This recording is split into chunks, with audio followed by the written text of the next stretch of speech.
are watching Gohash Bengaluru.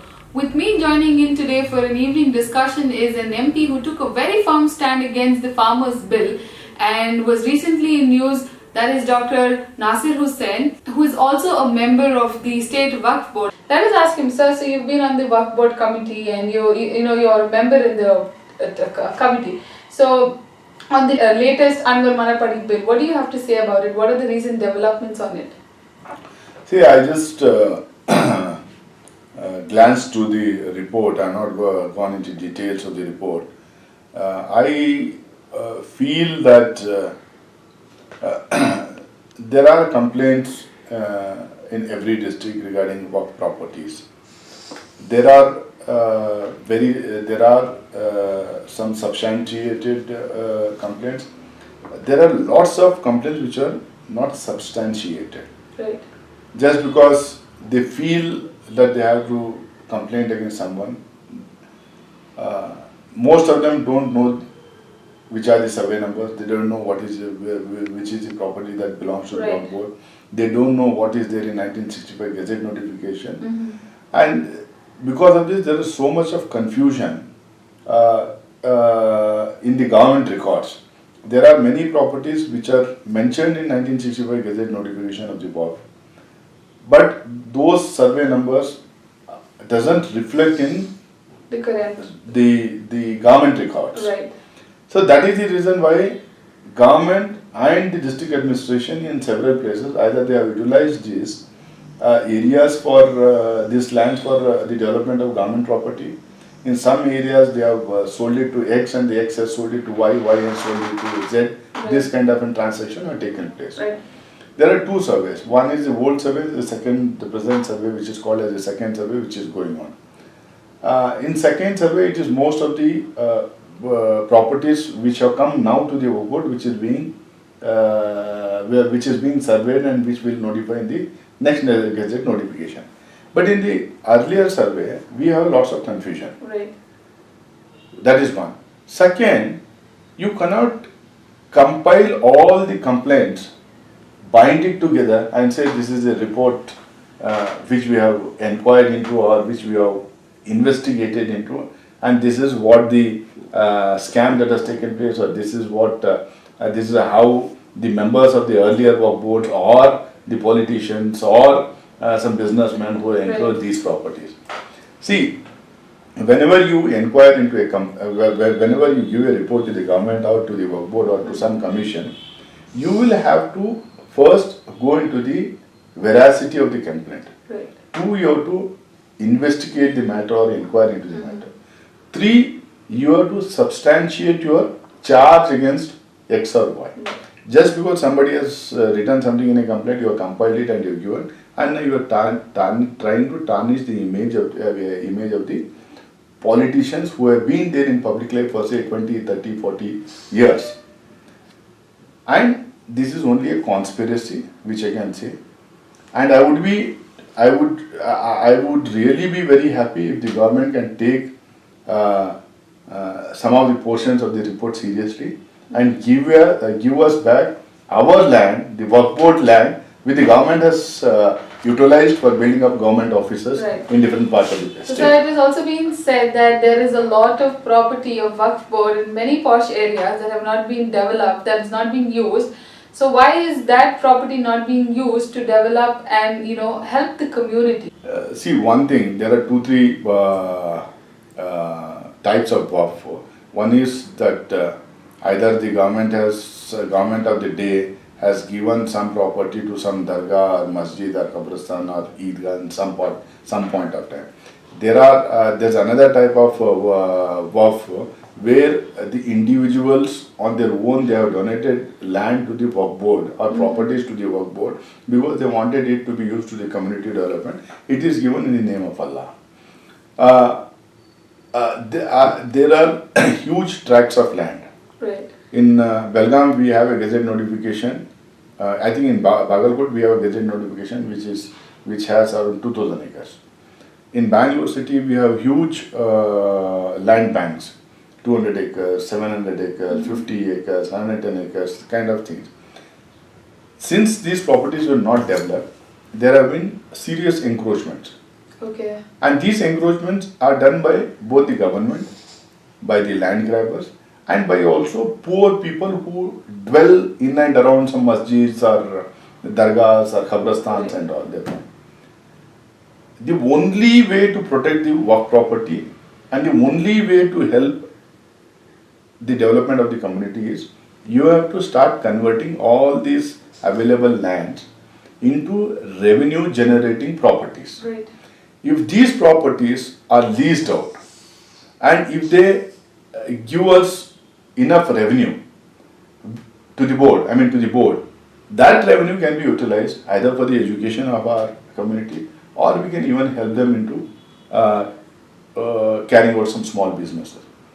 But the point is, there are so much of hurdles. Every other fellow goes to the court. Everyone wants to stop the lease that is being given, the land that is being leased out. See, if you have land, it is gold mine. Today in cities like Bangalore, Mysore and urban areas. Yeah. If you don't lease them out, then how will you convert them into revenue generating properties?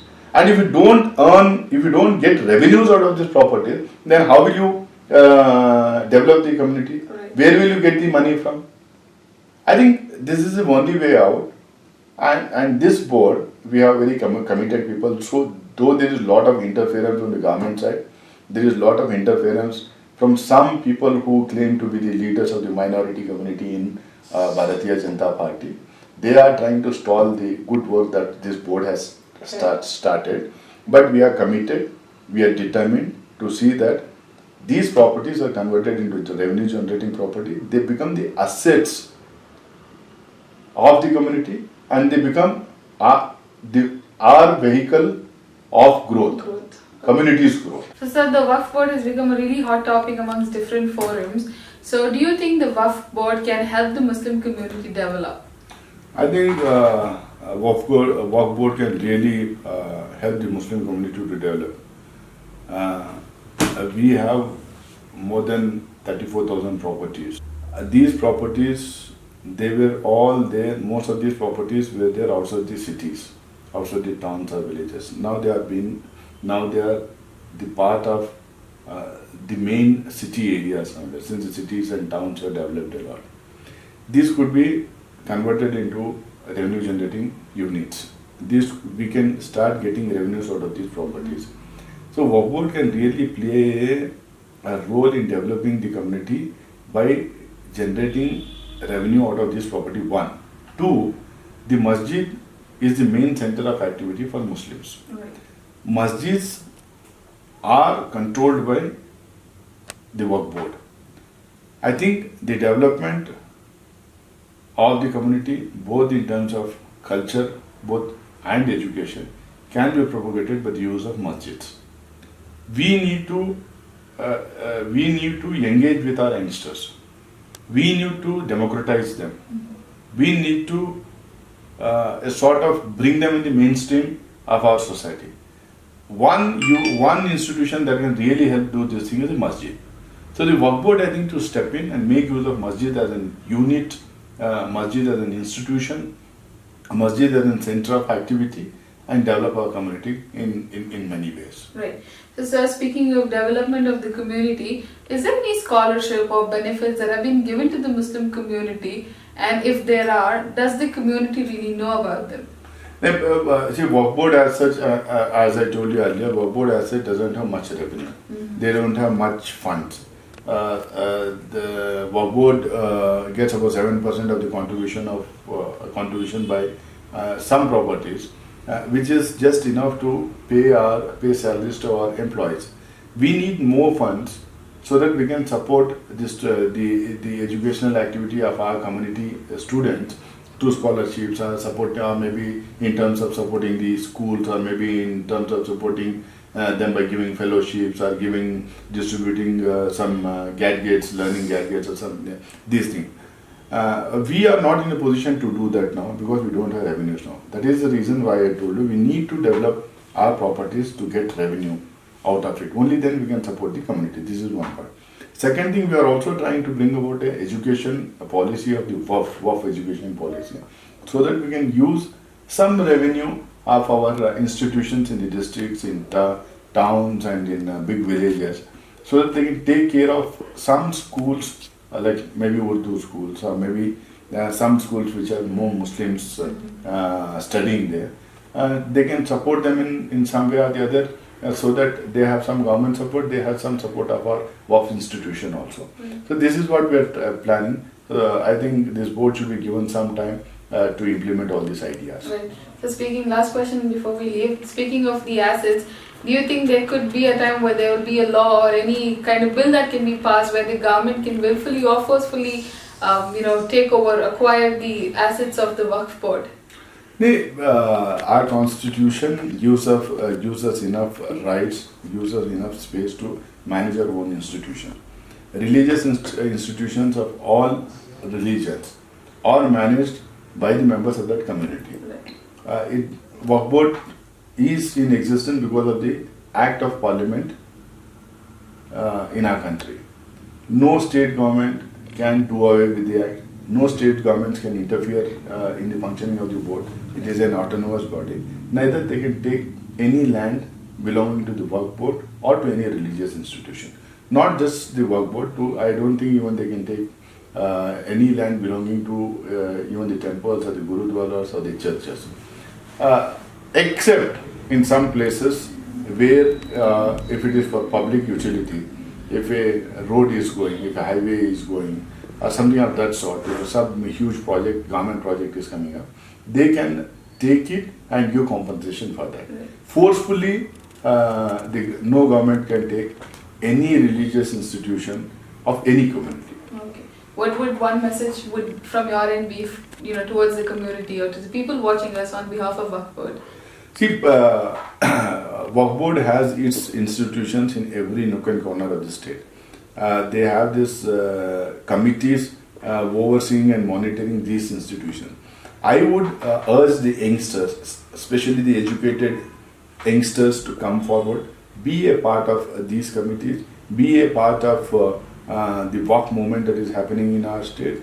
Try help us develop these properties, try help us protect these properties, try help us develop the Muslim community through the Waqf board and the Waqf institution. Thank you so much.